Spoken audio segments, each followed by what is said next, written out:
All right, folks, we had to try this again. I don't know what's happening with the internet, but boom, we'll figure it out.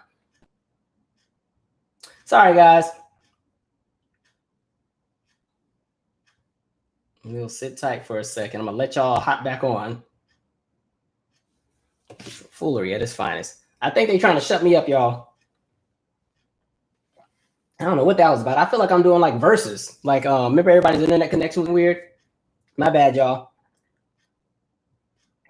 All right, we still here? Sorry, guys. I'm gonna let y'all come back on. Mike, Mac, what are you going through? Obama was not on reparations. Obama was symbolism. There's that. I don't know why you're still here. Like, it's funny how people are like, I don't know. I'll leave it alone. Let's see. Still back. Oh, see, y'all can still hear me. I didn't know because my chat wasn't moving. I thought like the thing was just not working. I know the combo was getting good, right? And then they want to cut me off. Talk about internet's tripping. You know how much I pay Xfinity? This stuff better work. Mike Mack, you about to go on vacation, man. Like, judgment for the plaintiff in the amount of blocked. I'm gonna sit a little tight because we was at 870. Let's at least get to 400 before I finish my little rant here. If I can get everybody back, I'm figuring I'm gonna lose about half the people. By the way, this was like my largest live, so cool. That's kind of cool. All right, Mike Mack, you going on vacation because you give me a headache. Enjoy. Boom, gone somewhere with that nonsense. All right, still loading up. How do I edit this thing real quick?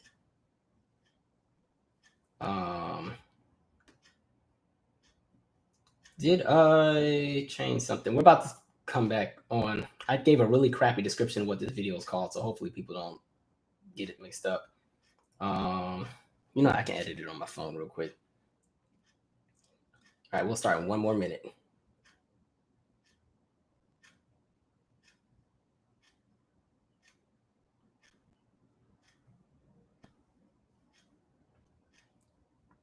All right, part 2. This was about George Floyd. We said Joe Biden. What else were we talking about? Amy Cooper.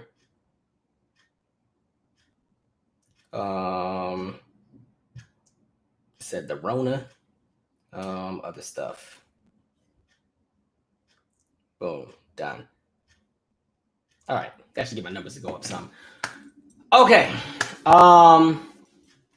That should kind of fix that, hopefully.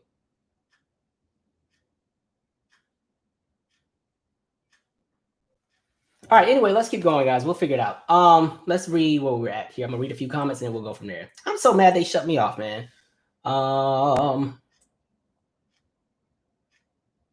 Speaking too much truth, I know. They tripping, right? I remember when a white coworker shoved my car and told me that I need to look at her when she spoke to me. You better than me. You are better than me. Woo. Hey, James. Let's see where we at. They don't want me to win. I know, Queen Enchantment. They hating. They ain't trying to let me be great on this thing. We was on a roll. I was flowing. That the words were coming right. Don't know what happened. Here, Dina, I got you. I'm gonna add you on as one. Thank you. Add as moderator. Dina, you're one now. Let's see. YouTube don't like realness. I know. They be tripping. They will not let me be great. Trifling. Sweetness BK. I have been great. Thank you, James. Stephanie, shout out. From tech perspective, maybe you should have 1 or 2 people you can call and ask the stream is going. That's true. I should try that, Anna. All right, 1 more minute and then we're starting. I didn't say that for like 5 minutes now. I'm just trying to let my numbers climb back up. Yo, Theodore G, did you see the wrestling coach for your hometown making George Floyd death?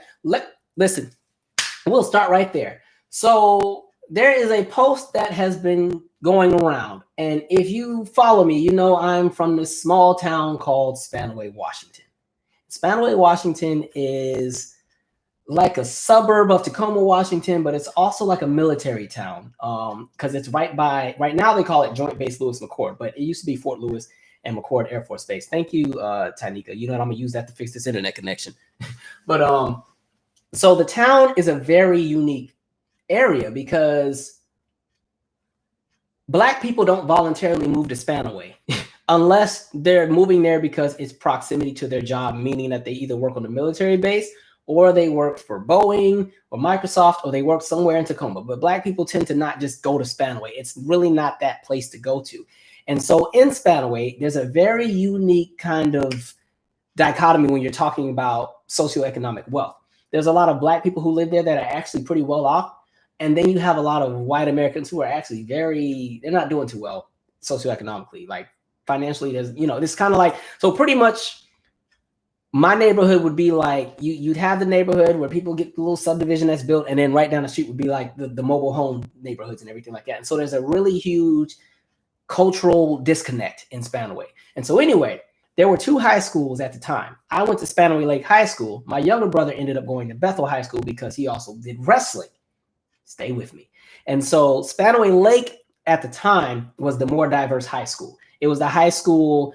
It was still a majority white school, but I want to say the school was like 60% white. And then the other 40% was a combination of Black people who were Pacific Islander, i.e. Samoa, places like that, the whole the Polynesian region and everything like that. People who were Asian, people who were Latino, people who were Native American. And then you also had a lot of people who they identified as more than one race, because again, being a military neighborhood, you have a lot of people who go overseas and maybe they might marry somebody when they move to Korea, or they're married to somebody when they move to another country. So a lot of kids I went to high school with would be like Black and Cambodian, Black and Korean, white and Korean, white and Filipino, Black and Mexican. Like you had a mix of everything. So our high school always got a lot of attention for being so diverse. On the other side, there was Bethel High School, which was just down the street. Bethel, because of the way that the borders were drawn in Spanaway, Bethel was literally, it was kind of the school that didn't have the same amount of diversity. It was a very, very white school. Is this thing messing up again? Oh, no, okay. And so it was like a very white school. And Bethel had always had problems with race. When I was in high school, there was this big incident where there was this group called the Bethel Rednecks. And they pretty much found this Black kid that was special needs in a wheelchair, and they drew like a swastika on his hand. And I can't remember if they tied a little shoelace around his neck or something. It was supposed to be like a noose. I can't remember. But so Bethel's always had some mess going. So now I saw the story. There's a wrestling coach from Bethel High School, and he pretty much takes a picture just like George Floyd, where he has somebody, with the shoe, the knee in the neck and everything. And his argument was like, the knees in my neck, I can still breathe, not a big deal, blah, blah, blah, blah, blah. And so, of course, it's catching a bunch of flack. The gotcha in all of this, that was my brother's wrestling coach. I said, the world is too small for this. The world is too small. And he always had problems at the school. Like I told this story before, like, because he also played football, and there were only 2 Black kids on his football team, and everybody on the team had nicknames. His nickname was freaking Midnight, and then the other Black kid's nickname was Darkness. I'm like, oh, hell no. And so, me, I'm ready to go over there and fight everybody. And my brother was like, it's not a big deal, because listen, I love my brother, but we're on 2 different spectrums when it comes to viewpoints. We just had 2 different experiences. We see the world differently. And then he'll grow out of that in due time. But like, again, it's not like I can go fight a whole football team by myself anyway, but still, hot mess. But yeah, that's literally his wrestling coach. I said, or was his wrestling coach when he was in high school at that school. I said, that is some wild stuff there. Wild. Too much for my liking. Spanaway. But it's one of the things, like, a lot of people move from their hometowns and they're like ashamed of where they come from. I'm actually proud to be from that little town, because it just gives me perspective on everything. Because after you've lived in so many different places, it helps you to see through the lens of other people. And I think it's something that keeps me humble. So I can never try to be somebody and act like I was big and bad. And then you see the town that I came from, you're like, oh, wait a minute. Okay. So that's kind of one of the cool things. All right, let me read a few more comments and then I'm going to get back into my subject matter here. Boom, boom. Calvin has Spotify. I do. Yes. Alex Henley was saying cops are starting the fires, not the rioters. I saw that as well. And there's a history of that happening. Like, do you guys remember the Chris Dorner situation in California, where It was the black guy, Chris Dorner. I think he used to be a police officer. He wrote the whole manifesto. He went and did some other stuff, and then they went and chased him into that log cabin. Somehow the log cabin caught on fire, and then they tried to say that he killed himself and set the cabin on fire. I was like, no, y'all set the cabin on fire, and you wanted him to run out so you could shoot him. That's what that was. But boom. So interesting. Let's see. Where are we at here? I don't know why all the white trolls want to show up on my stuff today. Y'all are like obsessed with me. You know what's interesting? Like, I love that I can put out the conversations and stuff, but like, I think sometimes the people who try to do all this trolling, they know I'm right. But there's like an obsession. And so one thing I don't do when I make certain videos, I don't really read the comments after the first day because I already know what kind of crowd is on the way. And so every now and then I'll go back and peek, and it's like there are people. Hold on, Melissa, I got you. There are people who literally are camped out in my comment section on every video, and I'm like, if you don't agree with what I'm saying, why are you here? You don't have to stay. One of the things I don't do is give my time and energy to something I don't believe in. You know what? To be honest, I don't think I've ever even used the dislike button on YouTube. If I don't like something, I just turn it off. But whatever. Okay. I'm gonna wrap up and we're gonna keep going because I got a few more things I want to talk about. Let me see. Dang, Dumpster Dave is out of there too. Y'all are not playing today, huh, mods? I got mods. There's a few of them, but I'll add a few more. That's right, Christina. They don't like when you uplift black people. That piss them off. For some reason, people are under the assumption that uplifting black people is somehow something against white folks. Because again, when you center yourself in everything, then that's what happens. When you make everything about you, you don't know how to let anybody else have anything. All right, let's keep going, guys. But just to wrap up my third-party candidate bit, again, it was just saying, if you want a third-party candidate to work, put in the investment and the time now. Put in the work, build up that candidate, and build up several candidates because you just can't put all your eggs in one basket. You know what I mean? Have several, and so that there are options.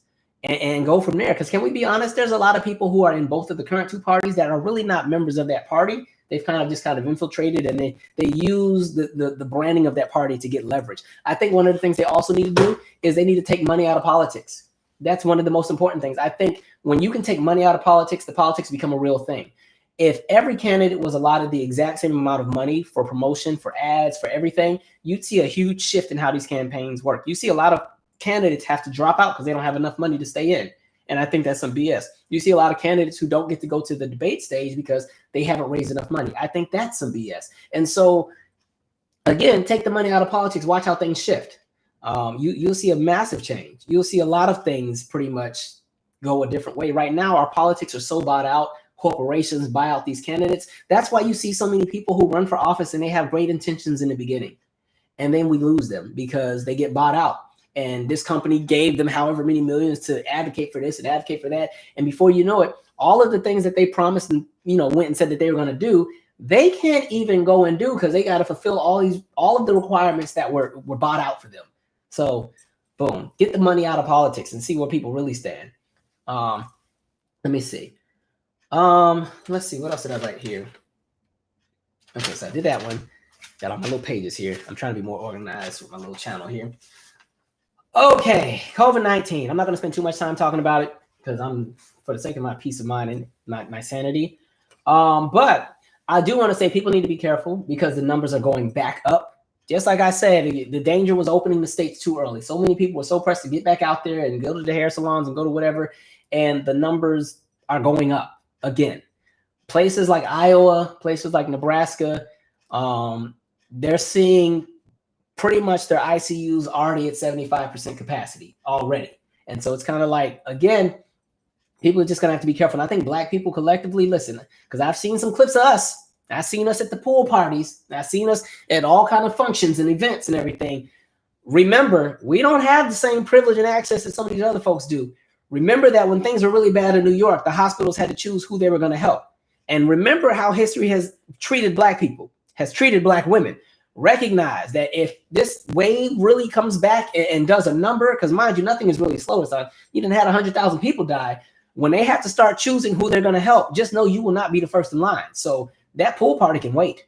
The cookout can wait. Like y'all, I need y'all to come on, man. Like, you're gonna have to use some common sense. And you also need to think about everybody else around you. Think about people who are, they're doing everything they can to be safe. They're socially distancing. They're not really going places, but they still have to go to the grocery store at some point. If you've been to all these pool parties and everything, and you're asymptomatic and don't even know you have it, and I don't know, you guys accidentally bump into each other in the grocery aisle about something, and so on and so forth, and I don't know, you sneeze or something, and now you didn't give it to that person, that sucks for them. So, and I mean, they should have a mask on, but still, so please be careful. Like, we got our whole life to party. So why don't we party when the thing is over? But I will say, be careful with the partying, because that's how the Spanish flu had a second wave. One of the things with the Spanish flu from 1918, 1919 was, one, it hit America because, one, it spread throughout the military barracks and the military bases, which was one. But two, as it got into the different areas, like a place like Philadelphia got hit hard because they thought that the pandemic had slowed down, and they decided to have a whole parade. And they also decided to open schools. And so they got hit with a second wave that was even worse than the first. San Francisco, same thing. San Francisco didn't really get hit with the first wave of the Spanish flu when it hit. And so they kind of were in like a, yay, we survived, celebration mode, And so when the second wave hit, they weren't prepared for it, and they ended up getting it worse than the rest of the country. So you have to be careful. You have to be super careful. Moving on. Yeah, we just don't have the same protections. Just come on. And somebody was also asking me about, I guess, my 2 thoughts or 2 cents on what is the new normal and what would it be like. I don't know, but I do think that's why it's been hard to see people, I guess, adjust to what's happening, because people, again, are being made uncomfortable with everything that's happening. And so people will do everything they can to stay comfortable. That's why a lot of us never go and chase our dreams. You know what I mean? That's why so many of us, we're afraid to step out and do things that really, we aspire to do, because, one, we've already gotten comfortable, or we feel safe in whatever space we're in. We don't want to challenge it. I'll speak for myself. For years, I've been saying it's time for me to kind of move from DC and kind of move to another city, just because of the things that I want to do. But I really love this city a lot. Like, I've lived here more than I've lived anywhere else, because I moved so much as a kid. I've always felt homeless, kind of. Because we just bounced around so much. Like, I've lived in 14 different places up till now. And so for me, this is the longest I've ever lived anywhere. And so this kind of feels like home for me. And because, like, I don't have like a home to go to. Like, my mother no longer lives in Spanaway. I have no family roots in Spanaway, because the only person in Spanaway was my brother, but he's in the military, so he's in Germany. And my father's gravesite is in the area. That's it. The rest of my family is like Georgia, California, Mississippi, DC, Maryland, Virginia, New York, where else? Texas. And so for me, I know that at some point I'm going to have to uproot. I don't want to. And so that's why I keep stalling and trying to find other ways to do other things. But eventually I'm going to have to get up and go. And so for me, it's like, damn, but I'm comfortable. Like, my life is actually good. Like, especially in my professional field, like, the accolades, having a center that was ranked #1 in the country for like 2 years in a row, and everything like that is... Stuff like that makes it hard to just say, am I going to really uproot all of this and go take a gamble, especially at my age? Like, that's kind of the thing. So even going back to COVID-19, that's how people are right now. The idea of things never being the same scares people. It's something that's freaky. A new normal, everybody doesn't want one. And so what you're seeing people hold on to what they remember. Some people who are ready to push into whatever next is new, and or people who are ready to adjust and make do with what they can. And it's just a clash. That's why you see so much backlash and so much kickback. But we'll see. And again, with the United States and the numbers we have, we don't get the luxury to sit here and try to be all big and bad. Well, everybody else is open. We got to open in order for the businesses, blah, blah, blah, blah, blah. Listen, the government needs to support the people better. There should have definitely been another stimulus bill by now.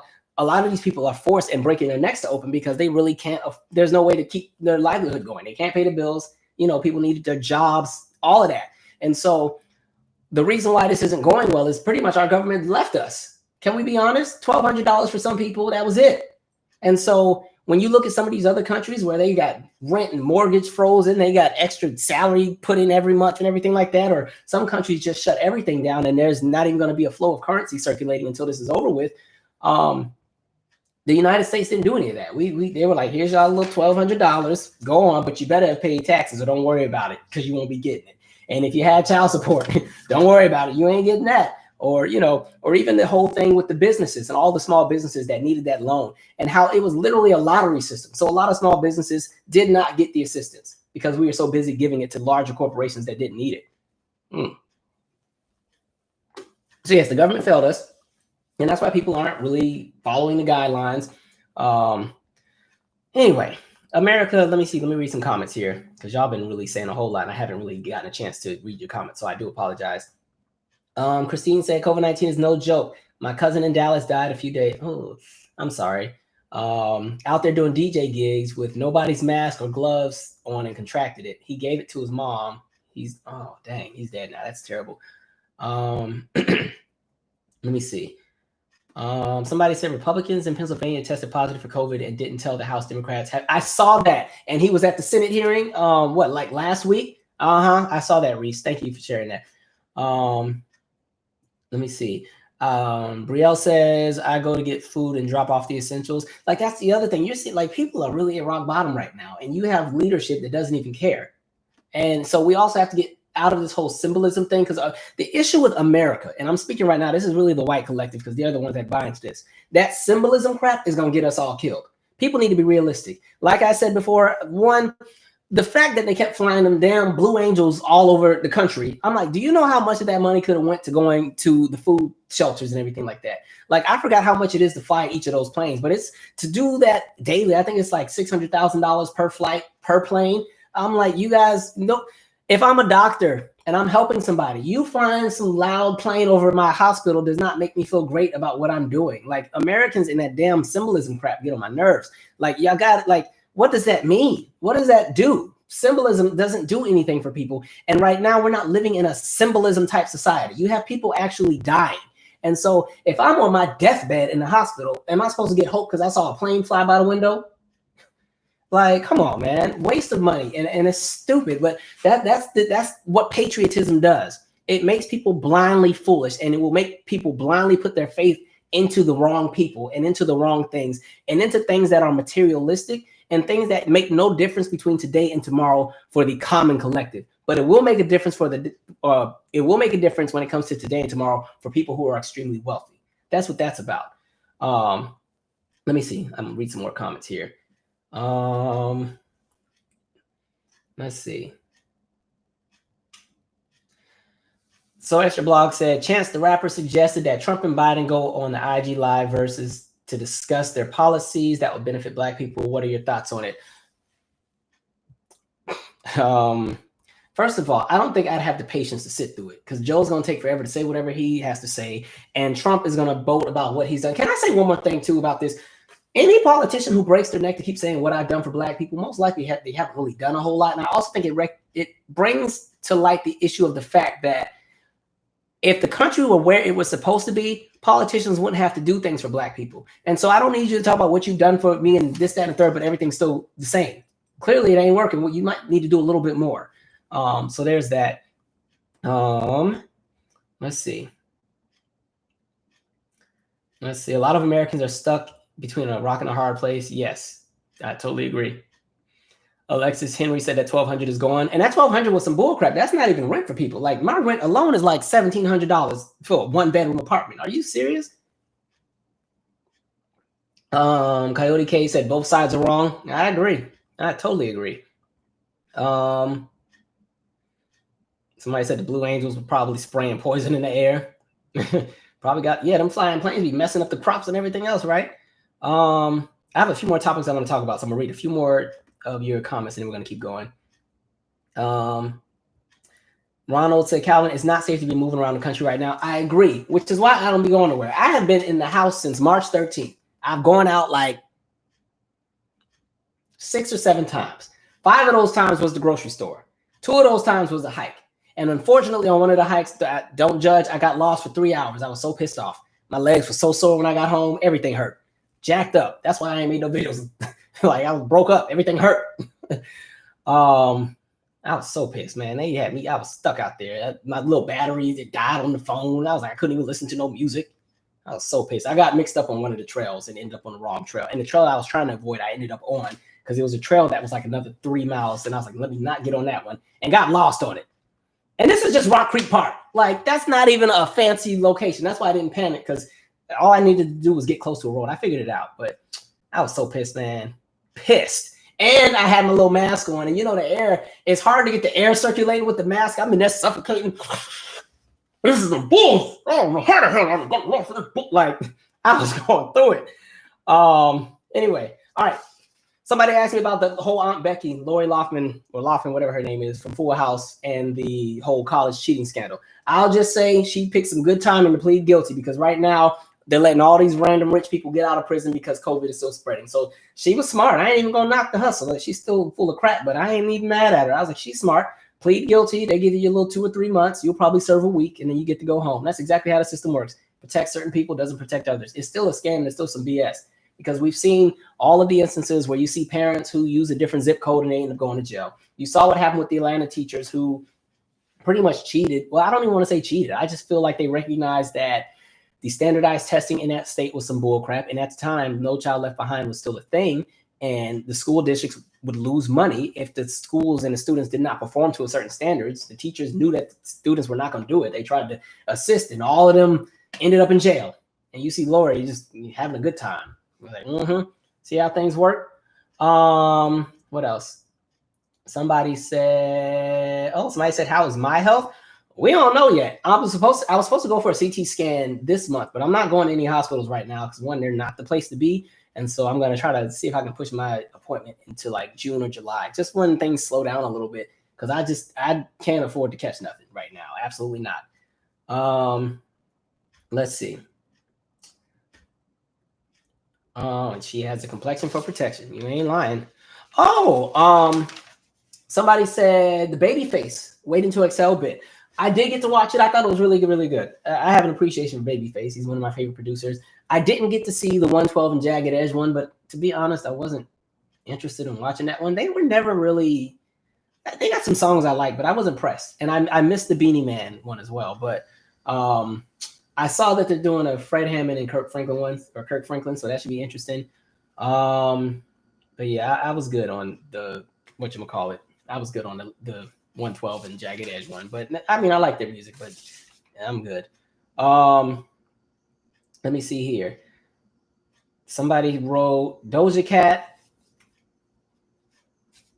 Somebody wrote, no, stop. I don't follow her anyway. I don't have any of her music. She's not somebody I really listen to. So with everything that happened to her, I was like, it is what it is. Again, all skin folk ain't kinfolk. You're going to lose some people. Folks are going to be on some nonsense all the time. A lot of times also people have performative blackness. They'll use us as a crutch in order to get in through doors. I don't know her full story, so I don't want to say too much because I don't want to be in the wrong if I have the story wrong. So I'll shut up. But I'm good. I'm good. All I remember her for was the Moo I'm a Cow song. And I didn't know it was a real song. I thought it was a joke. But I'm not gonna lie, I did like the Say So song. I was like, this is catchy, this is nice. And right as I was starting to like the song, that mess happened. I was like, okay, I'm good. I'm good. All right, hold on. Y'all about to fight me with Jagged Edge. Let me go backtrack because she said, how dare you not care about Jagged Edge 112? Other than Boys the Men, Drew Hill, who were the great R&B in that era? I mean, I didn't say I don't like them. I just wasn't big on them. I'd like, okay, if I had some favorite Jagged Edge songs, Where the Party At was my ish in the summer of 01. I liked Let's Get Married. The remix was cool as well. Feels Like I Just Walked Out of Heaven was nice. Cut Something was my song. That was my song. I do have their albums. They just, so that was them. 112. I think, who am I leaning towards more? 112 was cool. I liked Only You. I liked Peaches and Cream. I liked Dance With Me. I liked Cupid. I liked It's Over Now. I mean, they all have some hits, but I just wasn't pressed to see it, I guess. And I think that's because in comparison, watching something like a Jill and an Erica who just had so much to offer in their catalog because their music is just something I aligned with in college, or even with Babyface and Teddy Riley, like that's my childhood. I listened to 112 and Jagged Edge, but I was listening to other people at the same time. So they just were never, I don't know. I like them. They're talented. I'm not taking away from what they have. They just weren't my full cup of tea. You know what it is? And it's no disrespect. They still got hits. They got gems. Plus, 112 didn't even have the full group there. It was two of them when I clicked on. I was like, I don't want to watch this. Or when I saw like the thing on Twitter, somebody had posted like a snippet of it because I guess their sound wasn't going well. I was like, yeah, I'm good on this. But, boom, I'm over that. Doja Cat, I don't know. I'd have to go back and research because I want to make sure I'm right while I'm saying what I'm saying. I don't want to be in the wrong. And then you was on here bashing black women. So, I I'm just saying that because I've been accused of that lately. And I'm like, do y'all know what channel y'all are looking at? If anything, I get accused of pandering to black women too much. You know how many people are like, when I made the video with Ari Lennox and when the dudes kept saying she looked like a pit bull and all that crap, the way people were like, I gotta unsubscribe, dog. You be doing that pandering stuff. Like you were part of the problem. Okay, I'll see you later.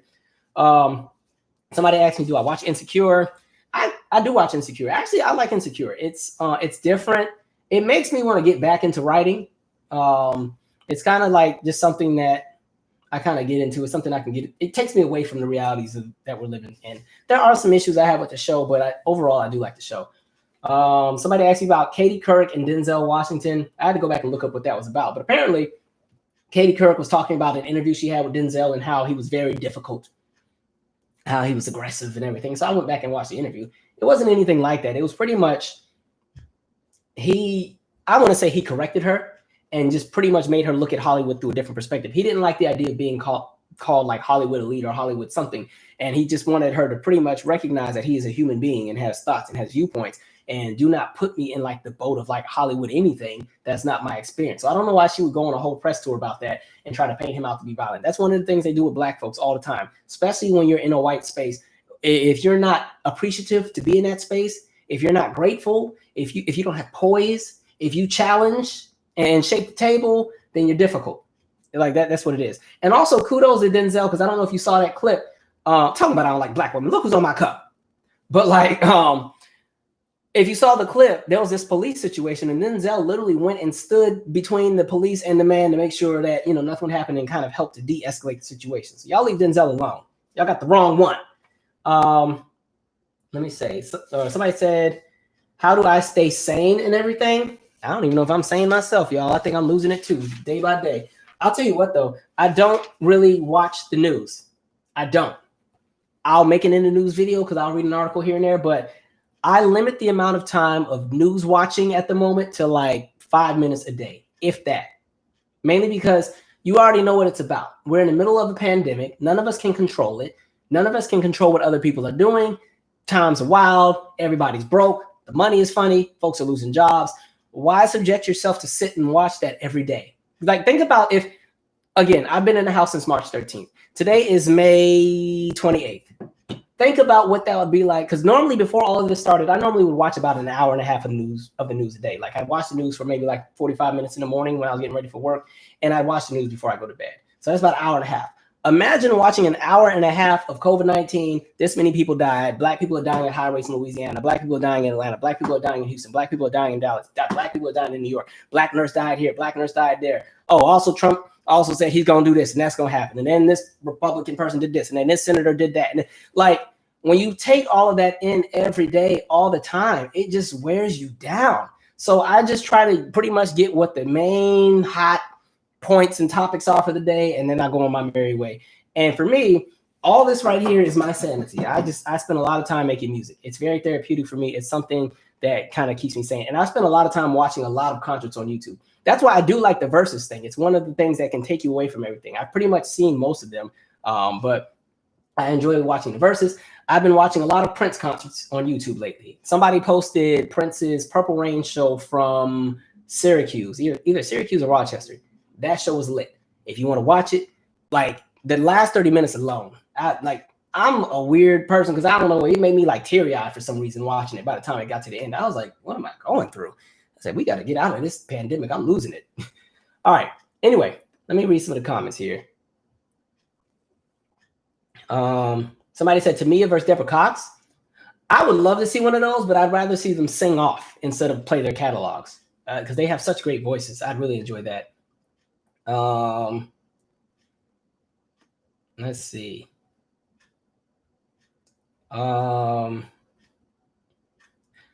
Somebody was still asking me about Insecure. The thing I would say, because somebody's asking about Molly, in a situation where what happened, where Issa goes kind of to the Nathan guy to get the plug for the block party and everything like that. I don't think Issa was wrong in that because Molly had pretty much said, I don't want you using, like, I don't want to be in the mix of all of this because I don't want to mess up my relationship. And so she went around Molly and went to her friend who just happened to know the other person to make it happen. I don't really think Issa was wrong in that, but I don't know. I do hate that the Molly character or the actual actress is catching so much hate mail for her character. I'm like, yo, it's TV. It's TV. You know? Am I married to a black woman? No, but I plan to be. I'm sorry. Like for me, dating with everything happening in the world, I gotta wake up to this. I'm sorry that like I have to wake up to this. It's too much. I don't want to be in a relationship where I have to feel like I have to educate all day, and because I want to learn something too. So for me, sorry, I don't play in too much snow like that. That's not my lane.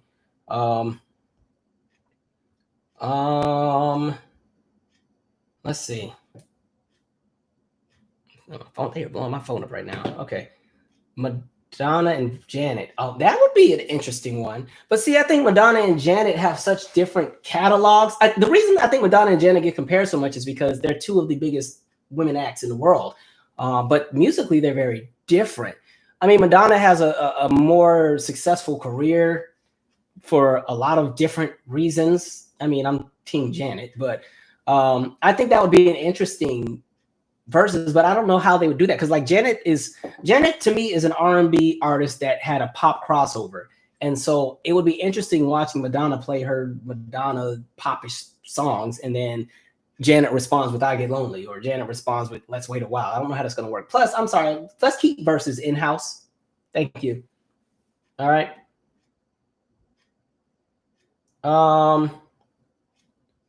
Brandy versus Monica. That would be an interesting one.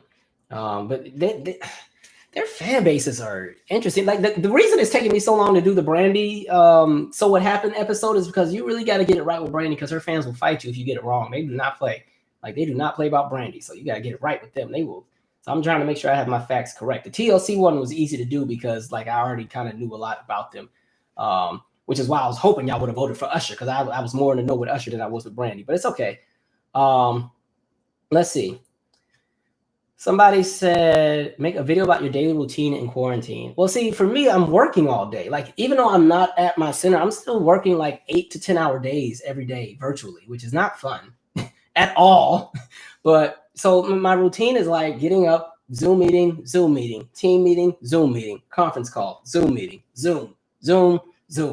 And my center is currently being renovated at the moment. And so being in communication with the county and the city and everything with all of that, because my center is going to reopen. And well, let's pretend that there was no COVID. My center was going to open on August 24th. But right now with COVID, we don't know what's happening. So, that's that. All right. So those are pretty much. Oh, somebody did say the books. I do. Dang, I was supposed to talk about Water Dancer, huh? God. You know what I got to do? I think we're just going to have a book club live episode where I can really go into detail because I don't want to spoil the book. But I did with Water Dancer.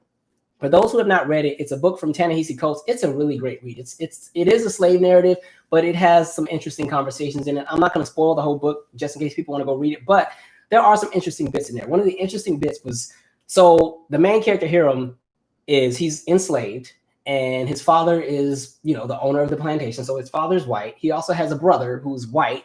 The part that gets me in the book is the father ends up dying. I'm sorry I'm spoiling it for some of you. The father ends up dying, and pretty much in the will, the father leaves Hiram to his brother, and if you knew who the brother was like the most trashy, out of pocket, low class person you could have. And it would be like, I don't know. I don't want to keep using Trump for everything, but he's easy to use because he's so impulsive. So like literally that's who his brother was like just Trump, like just out of pocket, always doing something, just does anything before, he thinks about it. And it was like, you left me in charge of that MFR. And then there was a portion where he was trying to break free and he went to one of like the elders who knew about the Underground Railroad and how to go and get free and everything like that. And that person snitched and told on him. Oh, I was done. I was so done. I don't want to spoil the rest of the book because there's a whole bunch of plot twists, but it's a good book. So I'm so sorry because I know there's a woman, I want to say I know the word teacher is in her username. And I'm so mad because she's the main one who keeps asking about this book and I keep dropping the ball. I'm so sorry. So we're going to have to just do a Ta-Nehisi Coates or a book club live and do it because that's not the only book I've been reading. I told you I've been reading the Motown one. I've already finished it, but that is a great read. The Motown book is called The Story of Motown, and it is by Peter Benjamin's son. Some of the cool facts I learned was one. So when Sam Cooke died, you know, like Sam Cooke kind of had two lanes of his career. In the beginning, hold on, I gotta get my tea. I'm losing my voice here. So in the beginning, you know, they marketed him as a very safe entertainer, and he sang these very easy on the ear songs. I love you, I love you, I love you. Like kind of, you know, for sentimental reasons, like very soft, angelic songs. They're very beautiful songs. But, and then, you know, as we got towards the end, once he started doing like the blowing in the wind and the change is going to come, totally different kind of career. But when Sam Cooke died, Motown tried to market Marvin Gaye like Sam Cooke. One of the things that worked against Marvin Gaye in the beginning with Motown was like, because one, he wasn't originally from Motown. Marvin Gaye was from another label. Motown acquired that label, and then a whole bunch of acts came on to Motown that way. I think that's how Gladys Knight and the Pips got on Motown as well. And so Motown always had what you call like the talent machine, where they put everybody in boot camp in order to be really, really great performers. Marvin Gaye didn't really shine in those camps, and so he wasn't really a dancer. He was just really smooth and soulful. That was his lane. And so it didn't really work out with them trying to push him like a Jackson 5 kind of energy, or, you know, somebody that can really jump, or even Isley Brothers. It didn't work. And so they tried to market him instead like a Sam Cooke, and he would perform with the top hat, and he'd be at the nice white super elites. Oh, we drink our wine from the glasses that were made from the hills of the Alps, you know, that kind of crowd. And so for a few years, they had him trying to perform for those crowds. And then it just didn't work. And Marvin Gaye, of course, became the Marvin Gaye that we would later on know as Marvin Gaye. Like, he was like, I ain't that, because he hated it. He was like, I don't like this. A few other things. Because in some southern states, Black people were not allowed on album covers. A lot of the early releases on Motown, the artists are not featured on the covers. So like if you go and you look up the Marvelettes, Please Mr. Postman, you will not see them on their album cover. Same with the Isley Brothers had an album that came out in '61, and I can't think of what that album is called, but they're not on that cover either. What else did I learn? I wrote some of this stuff down. Oh, and then of course, like Motown was broke for the longest in the beginning. And so when they would do the tours, because they didn't have enough money for people to go on the planes, they didn't have enough money for their own tour buses. They were on Greyhound. Like on Greyhound, they would take their showers and wash up at the bus station and then go to the next city. Like, can you imagine? Imagine like I take Greyhound all the time when I go to New York because I don't like driving up there. Like, imagine you getting on a bus to go to New York and you sit down and then next to you is it's like Beyonce's on the bus. Or like, who else? I don't know. Freaking Kendrick Lamar's on the bus. Like, Kendrick, what's up? Like, what you doing on here? And so that would be interesting. Let me see. And then one of the things they did, because they couldn't afford to put individual acts on the tour, we got to know this if you've seen the Temptations movie, but they would do the Motown review tours where they would put all of their acts on tour.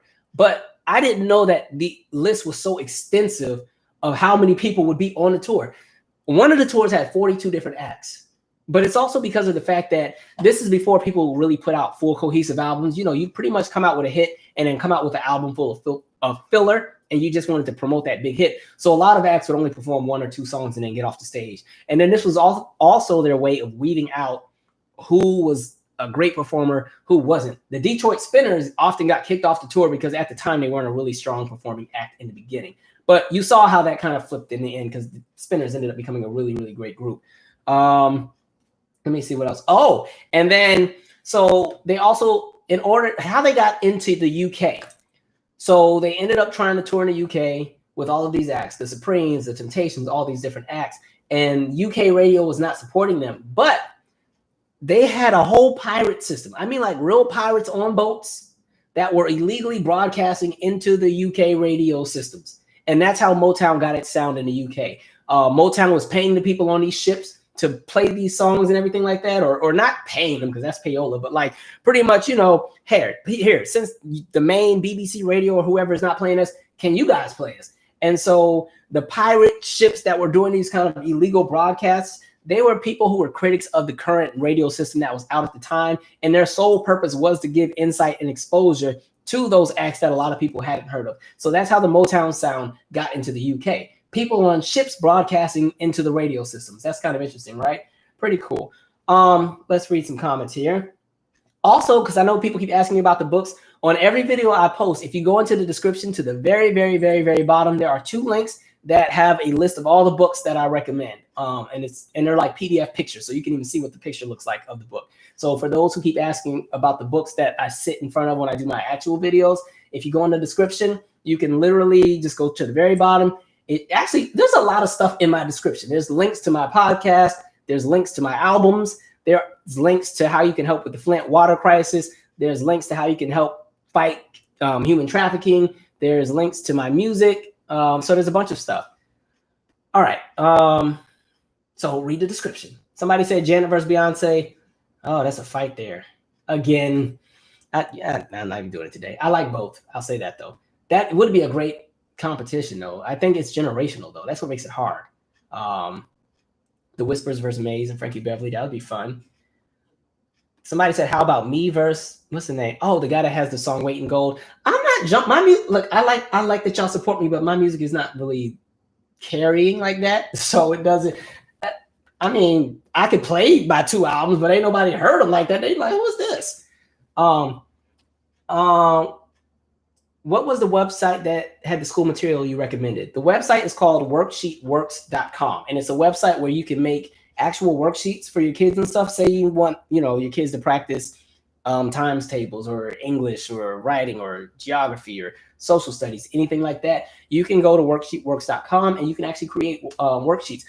You can also even make word searches. What are the things I used to do at my center with the little kids? Like if they were done with their homework, but we were still doing homework for that hour and I needed them to sit down and not disrupt everybody else, I would make word searches and put their names in the word search. And they would like that because they have to look for themselves. So that was kind of cool. I do agree with Mariah Carey versus Mary J. Blige.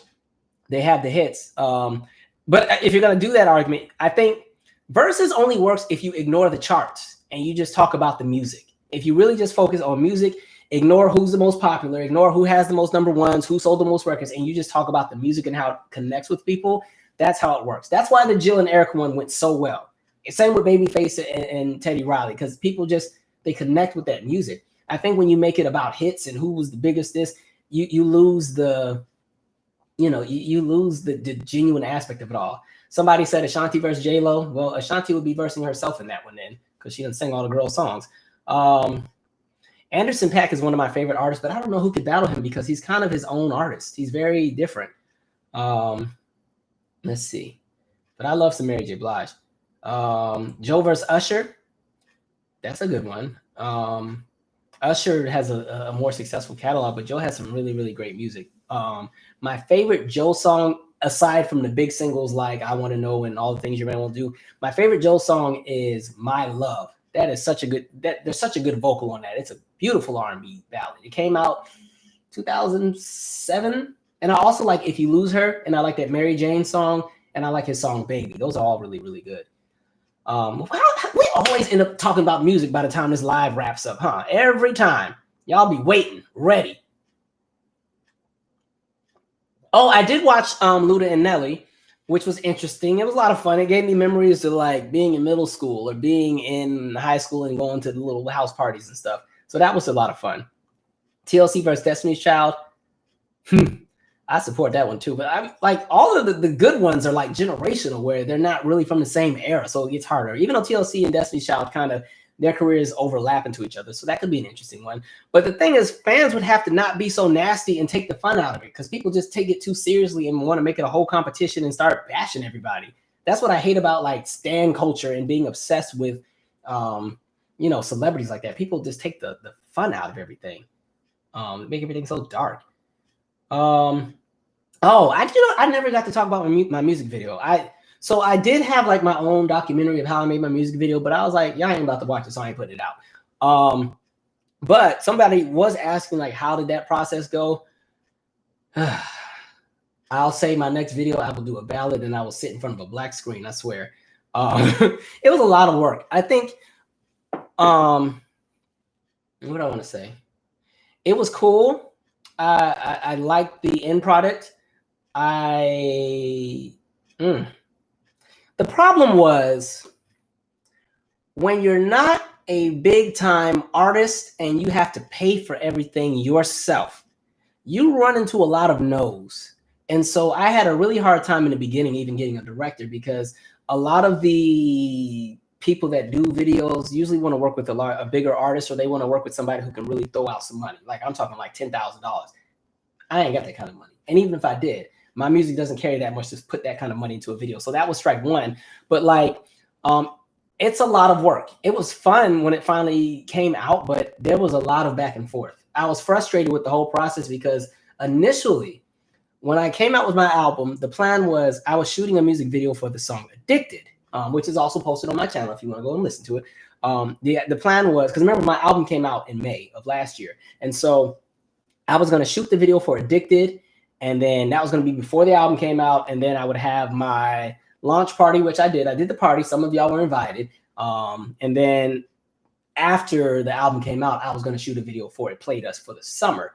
But everything kind of got mixed up in life. And then my deadline, I couldn't meet my deadline because there were so many things I needed to fix with the album because stuff wasn't coming together when I was doing the mastering. Because that's, again, when you're doing it all yourself, there's a lot of lessons to be learned.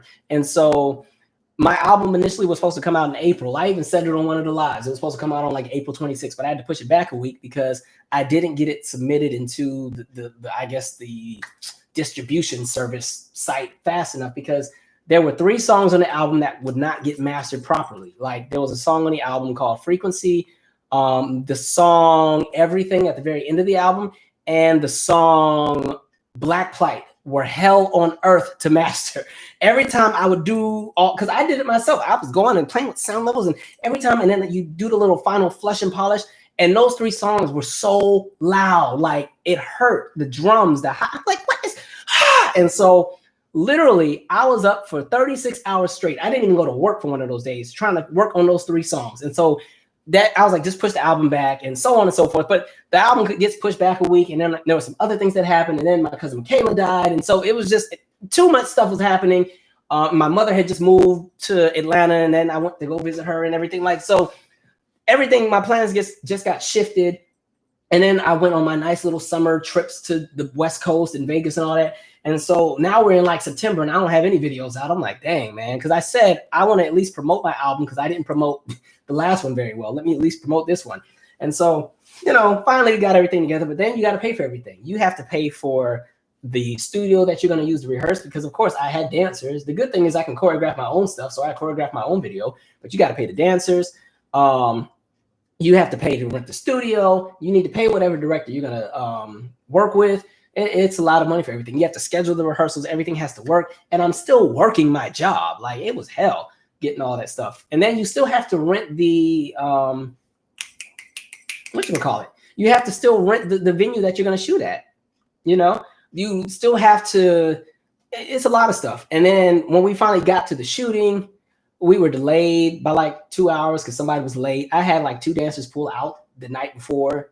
And so I had to improv and find some last minute stuff. There was one girl in the video I'm so appreciative of, this girl, Kavina, because like I called her and I was like, look, I'm supposed to shoot a video in 30 hours and I just lost a dancer and I need a miracle. And she came, the way she picked up all that stuff so fast. She's not in all of the dance scenes because I didn't want to overwhelm her and put too much on her, but like she came and she saw, she conquered. I appreciate it for it. And so like that helped. It was a lot. I like the end product. I mean, I ended up having to do some of the editing myself because me and the director saw differently on a few things. But like, next video will be a ballad and a black screen. I ain't going through this no more. All right, enough on me. Let's see. I love the video though. It's fun. It was a fun video. It was a fun watch. I don't know if I'm doing any more videos for this album, but I still plan on promoting this one for a few more months. I have some other things up my sleeve. So anyway, somebody says we have a whole secondary convo with without y'all. Sure are. Y'all are in here going in about this VERZUZ. That's cool though. I love the conversations about music. How do I feel about Black people crying about Target being burned down and bringing up black on black rhetoric? Well, listen, anybody you see that brings up the black on black crime bit, just send them to my Breonna Taylor video. There's that part. And again, something like Target is, they can rebound. They can. And it wasn't only black people. That's who gets the blame. But you saw the citizens of the city tearing down the Target, not just black people. And again, Target is this multi-billion-dollar corporation. That one location will be okay. I'm not justifying and saying it's okay to go and burn things down, but again, you got to mind what you give your energy to for your own peace of mind. Let's see. Y'all got a lot. Stephanie Mills versus Jennifer Holiday. Okay. I think Stephanie Mills wins that one, unless you're trying to talk about who sings better, maybe. The next R&B is Dead episode. I don't know, man. Because I want to change the title of it, but then I think people would get lost in the shuffle. I don't know when the next one is. Because I don't even know what I want to talk about on it. It gets harder to do the episodes because I try to let time pass so I can kind of study what's happening in the industry at the moment. But it has been about a year, so it's definitely time for another one. I'd say there will definitely be one before the end of June. Right now, my main priority is I need to do another podcast episode, and I need to get this So What Happened episode with Brandy's Aphrodisiac album out first. Those are the two priorities right now. And I probably need to get another In the News episode out soon because I haven't done one in 3 or 4 weeks. Which you guys know is my least favorite video to do. Did I see the Vivica Fox interview? She talked about Soul Train experience in her career after Soul Train. I didn't. I'd have to check that out. I do like Vivica has a really good book, by the way, as well. For people who want to kind of get into the industry or do things, her book is called what's it called? It's actually a really great read. She gives a lot of insight and tips. I know some people don't like her like that, but okay, it's called Every Day I'm Hustling. It's a really good read. Lots of insight, lots of tidbits, lots of information about things people should do when they're trying to get on. And even just not in regards to Hollywood and music, but just in your own personal life. She gives a lot of really good insight. I was not expecting that when I read the book. So yeah, she's dope. Rochelle Farrell, Angela Winbush. Y'all are going to Angela Winbush. Yo, I rock with Angela. That dang Treat You Right. That's a song there. That's one that I don't think I could ever get. There's some songs I can never get tired of. Angela Winbush, Treat You Right is one. Brand New Heavies, Never Stop is one. Loose Ends, Watching You is one. There's some Janet Jackson's All Right. There's some songs that just play. I can play it a million times and never get tired of it. Every time it comes on, I'm lit. All right, we're gonna wrap up soon because I need to go to bed, people. That's a good one. Calvin, talk about why there's so much profanity and graphic sex lyrics in R&B ballads now. They sound like singing rappers. Woo! Shake the table. Sorry, I keep doing this because my neck hurts because I didn't sleep the right way. Where do I start? I'll tell you what my bigger beef is right now. The beef I have at the moment is I can't decipher who is who in music right now because there are so many artists that all kind of listen, again, I don't think I'm Tevin Campbell or nothing like that, but at least in my music, I try to work this little piece of voice that I have and do the most that I can do on all the songs. Every song of mine has a different vocal delivery. But going back to what I was saying, there's so many artists who they all sound the same where I can't tell who's who. And the biggest issue is that they all are using like the same filters on their voice. And the filter takes their vibrato away. That vibrato is that little, that piece that makes your voice stand out so you can recognize somebody's tone. And so many people, especially even with the women singers, there's so many people and the men as well, but there's so many using these little filters and everything on their voices. And I can't tell who is who until I see the visual or until I see a video. Sometimes there's a bunch of artists that play and I don't know if that is this artist or if that was this artist or that artist. And so it's like, I like raw vocals. I don't like auto-tune at all. I don't use it on my projects. The only song on my last album that had any auto-tune was Addicted because I put it on the hook. I would rather hear the natural voice. I'd rather hear the pitchiness. I'd rather hear all of that. I don't like auto-tune because it sucks away the life out of people's voice. I understand pitch correction to kind of fix something that people have, but when you literally just alter somebody's whole voice, and it's like, I think that's why a lot of these movies that have singing suck now. Like the movies like, what's the one with Queen Latifah and Dolly Parton and Keke Palmer? Loved the movie, hated the singing because everybody sounded like robots. Like, I can't stand that sound. It's killing me. It might just be me getting older.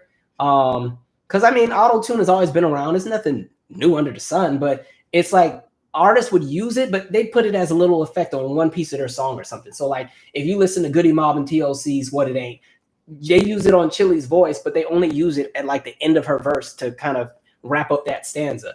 Or if you listen to Brandy's Full Moon album, they put it on like one of the songs, but the rest of the album, of course, Brandy is like doing all kind of amazing things vocally. And so I just need a balance. If that's all you're gonna do is put these filters on your voice and everybody sounds like a computer, I'm good. It's called Joyful Noise. That's the movie. Thank you, Alexia. Okay. But yeah, but there have been some really, let me pull it up because I've been Shazamming the heck out of some folks. There's been some really great R&B songs that have come out. Really, I've been keeping my TV on Music Choice, the R&B soul station. I mean, they are playing some stuff I ain't never heard, but there's some really great music. There's an artist, let me see, there was a song called Phantom City by Rosette that I liked. There was a song called Not Too Deep by India Shawn I liked. There was a song called Give Up the Gold by Dola. There was a song called Already Loved by George Tandy. Dancing My Way by Wynn Starks. I should say that 4 times and still didn't realize it was the same artist. Okay. I like the Ready song by PJ Morton. Anthony Hamilton has a new song that features Rick James, Back Together. I love that one. Montel Jordan even got a new song called When You're Around. That's a nice one. There's an artist named Jay Brown that has a song called Moon that I like. There's an artist named Nicole Bust that has a song called Rain. There's Jay Howell, who I really like this song. It's called Something About You. I really like that song. Kenny Lattimore has a song with Boney James. I think it's a bit older, but it's called Be Here. I like that Phony People with Megan Thee Stallion song. It's called Effing Around. I like that song. The Skip Marley and her song is all right. Think About You, Tiana Major. I think that's a dancehall song. I can't remember. Let me see. What else do I have on here? I haven't wrote so much stuff down. Where are we? The New Religion song by that artist Mad is good. I like Duckworth. I like the song Crush. I hope I'm saying these people right. I like Lettucey's new song, Anything For You. Yeah, I've been jamming. Like, yo, the Music Choice channel, that channel be lit. Like, I be in there jamming, cooking. Like, because listen, that's the other thing. So my diet has changed so much since we've been on this. Like, I've cooked every day. I haven't had any fast food. I haven't eaten out. I've cooked every day, breakfast, lunch, dinner. I'm sick of washing dishes. Sick of it. But while I'm cooking, that music is cranking. I done found some good little gems. So I'll have to update my playlist on Spotify. If you guys know, I have like 2 playlists on Spotify that I share with you guys. One is like, it's called like R&B Gems, and it's just a bunch of R&B songs, some popular ones and some songs that are under the radar. And then I have another one that's called like Calvin's Cool Down. It's supposed to be like a playlist to kind of calm your nerves if you're stressed out. So I have to update my playlist. All right, we got about 6 more minutes because I need to wrap up at 11 people. But I do appreciate you guys for riding back with me after our video messed up for some reason. Let's see.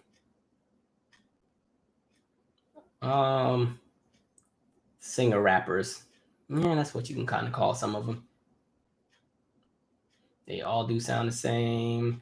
Invo versus FWV. I feel like if you're going to do the girl group one, there might as well just be like a 4 quadrant type one. Just do TLC, SWV, Invo, Escape, kind of. Or, well, maybe, I guess it could be either TLC or Destiny's Child. It depends. Let me say this. If you're doing the whole 90s thing, you could do a TLC versus SWV, Escape, and Invo, and that could kind of be a dope one. Or if you really just wanted it to be centered on vocals, then maybe you could switch TLC with Destiny's Child, even though Destiny's Child came a little bit later. That could be a cool one, though. Somebody said, I would love Masego or Masego. I hope I said it right. I'm going to double check that one. Somebody said, I thought Summer Walker was LMA. My daughter got on me. Listen, it's hard keeping up with some of these people. You don't know who's who. Let's see. India Ari versus Jill Scott. I think Jill Scott was perfectly matched with Erica. You could do India Ari versus Lettucey, maybe. Maybe not vocally, but as far as the material, I could see it. Brandy versus Beyonce is going to be an ugly fight because the fans are going to mess it up. The person who asked that was Virgo Stan. Yeah, the fans are going to mess it up. They don't know how to enjoy stuff. I'm telling you, stan culture is killing me. I hate it. It just messes up music. It just messes up the vibe of everything. And that's why you have literally one of everything in every genre, because the variety is not there because we're so competitive. Ryan Leslie is good. I do like Ryan Leslie. Alana says she's gonna play this back just to steal my song list. Yep, go ahead and do that. Those were some great songs. I'm rapping. I'm just reading y'all comments here. Sorry if I don't get to your comment. Please don't take it as me ignoring you. I'm really not. I swear I'm not. It's just there's so many. It's hard to get to all of them. I guess we can wrap if that's it. I will watch the Kirk Franklin one though, so we'll kind of talk about and see how that one goes. Have y'all noticed a lot of artists stopped releasing music? Like we got a lot of music in 2017, 2018, 19. Well, and now there's a drought. Well, you're gonna have a drought right now because the music industry right now is kind of stressed out too, trying to make things work. But I tell you what, there's going to be some really, really, really good music to come out of all of this. All of these artists who have had to stop and postpone their tours and reevaluate releasing their albums because now they can't promote them and everything. This gives a lot of people an opportunity to go back to the drawing board. And maybe if they were half-stepping with something, now they have an opportunity to go back and fix it. And so you're going to have a lot of artists who are hungry. I mean, I'm excited about what's to come because I'm hoping like a lot of these artists really come with it. And that also includes people who are up and coming and people who are maybe not mainstream. Like, get ready. It's going to be some dope stuff. Excuse me. Sorry. Normani has me highly anticipating for 3 years now. I just think they don't know what to do with her yet for some reason. But I see the potential. They just need to figure out what to do with her. She has a lot of talent. I like her. All right, guys, we got 3 minutes. What else y'all got left for me? If Prince was still alive, he would have had 2 full albums. Listen, I didn't even read your full comment. If Prince was still alive, we would have 2 full albums and several live streams from Paisley Park. Prince is so dope. There's a great YouTube channel. It's called, because I'm always watching their stuff because y'all know I'm like a big Prince fan, but they give some really great Prince history. The channel is called, come on, man, what's it called? The Violet Reality. If you're a Prince fan and you're just really into like the behind the scenes, they give a lot of really great facts about his projects. Like Prince has so many albums that were never released or that leaked. And like when you just talk about how much music he's put out, it's crazy. You really can't keep up. But that's a really cool channel that gives so much insight into just things all Prince. I absolutely love that channel. Calvin, the Affirmation music video. Are you going to do it? I've asked multiple times already. I ain't gonna ask no more. I love the Affirmation. That's one of my favorite songs on the album, my album. I'm probably not gonna do a music video for it because music videos are expensive. But if I do any more music videos for my album, it would have either been for Can I Come Through or I think that's the one I would have been leaning towards, or Serenity. If I do post something for the Affirmation, it would probably be something where I have a bunch of kind of like what I did for July 11th, my dad's song, where I just took a bunch of clips and stuff and pieced it together that way. I'd probably do something like that for the Affirmation, where it's kind of like a make you feel good about life kind of video. But right now, I'm not running the risk of going and shooting a music video with everything that's happening. And then I don't know. Videos are expensive, but when I tell you I went way over budget with the It Played Us video, way over budget, just way, because of so many cutbacks and setbacks, but it's okay. But I love the Affirmation. That was one of the first songs I made on the album, and I knew it was going to stick. By the way, you people should go and watch my documentary of how I made the album. You get a whole bunch of tidbits about it. All right, guys, this has been dope. Wait, Cadre, do you have the Black Album since you have all of Prince's releases? That's that stand culture where you like, well, you don't got this album. Let me quit. Do you have it, Cadre? Answer that question. Do you have the Black Album? That's what I'm trying to get. I can't get it anywhere. They got it on bootleg now, but I want the vinyl. Oh man. Somebody said I should do a call-in show. I should do one, but see what's gonna happen is one of these trolls is gonna call that number. Y'all gonna see a side of me that is poised and collected. But yeah, my favorite song from the Black Album is When Two Are in Love, even though it ended up going on another album afterwards. But yeah, I love that album. All right, guys, this was good. Thank you guys for rocking with me. You guys stay safe. Take care of yourselves. Do not stress yourselves out in this current environment we're in. We're all in this together because we don't have a choice. So you know what I mean? Check on your neighbors, check on your friends, check on the elderly, check on the sick. Do what makes you feel good. Find a hobby. Do something that makes you feel great. Again, if you just need to read, hey, I got a list of recommendations at the end of all my descriptions. Do what you got to do. I am out. Until next time, we'll do another live maybe in about 2 or 3 weeks, unless there's like something and there's a super huge demand. If I didn't get to your questions, I do apologize. The best way that you can get to me if you're really trying to get a response, because like I said, I don't get to respond to all the comments on the videos. One, because sometimes there's too many. I get like between like 2,300 and 4,000 comments a week. So I can't get to all of them. Otherwise, I'd never leave the computer. You can always email me, calvinbmichaels@gmail. Or if you hit my Instagram, Gimmieabeat, GIMMIEABEAT. Usually I'm pretty much respond to anybody who hits me on Instagram. Or even if you hit the Facebook page, I'm not on that one as much, but those are the best ways to get me if there's something that you're just begging to get an answer out of and I wasn't able to do. All right. Somebody said, please don't leave DC. I don't want to go either. We'll figure it out. We'll talk. All right. I'll see you guys. Good night. I will see y'all later. Did this thing end yet?